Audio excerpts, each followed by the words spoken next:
areas now. Hey guys, from the notes yesterday we talked about the different types of quadrilaterals, right?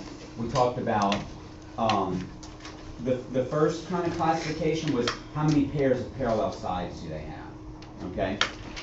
And you can have one pair of parallel sides, that's a trapezoid.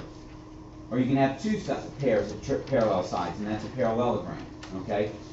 And we're going to talk today about finding the area of these two figures, okay? So I'm just going to draw this for you. Well, you know what? I'm not going to draw it. I'm actually going to use the figure thing here. That looks like parallelogram. So it would look something like this. Nice job. Okay, now trapezoid. Oh, look at that. This is a trapezoid. Okay. All right, they're giving us an isosceles trapezoid. Okay, and they're not necessarily isosceles trapezoids.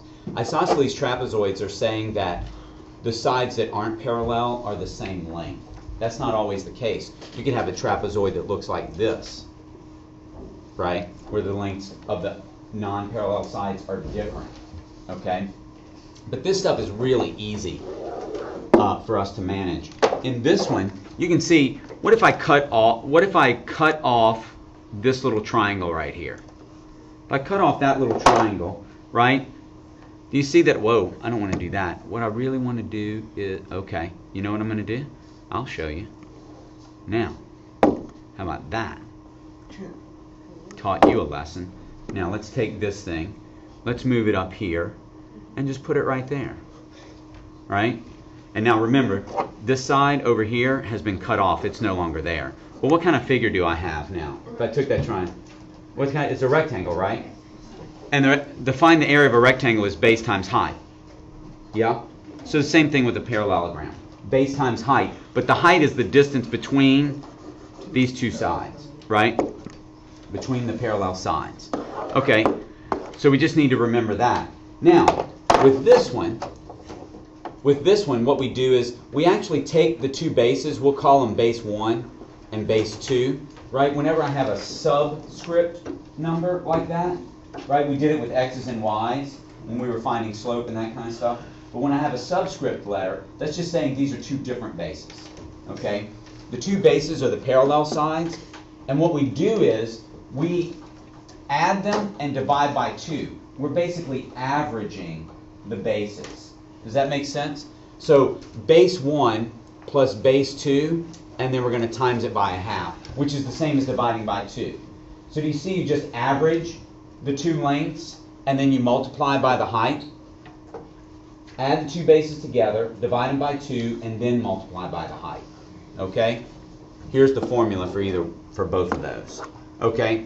Now, example number 1 says the base of a parallelogram is 5 inches. Guys, whenever when it says I've got a shape, I'm going to draw it. I'm just going to draw it. Okay? And you should too.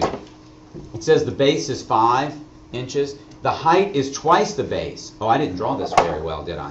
Okay, well, let me get rid of this. I'm going to take the figure. Really? Let's see. There we go. Let's do it like this. All right. I'll move it down a bit.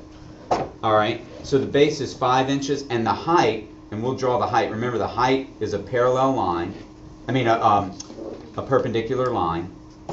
The height is twice the base. Is that what it says? Yeah. Okay. Well, what's the height then, Willard? 10, right? Okay, find the area of the parallelogram. Ross, what do I do to find the area of that parallelogram? A equals half.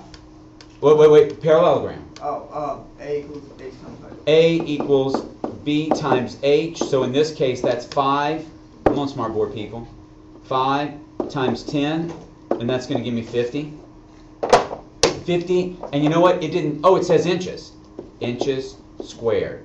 Guys, whenever it's area, the units are squared. Thank you, Ross. Well done. Okay?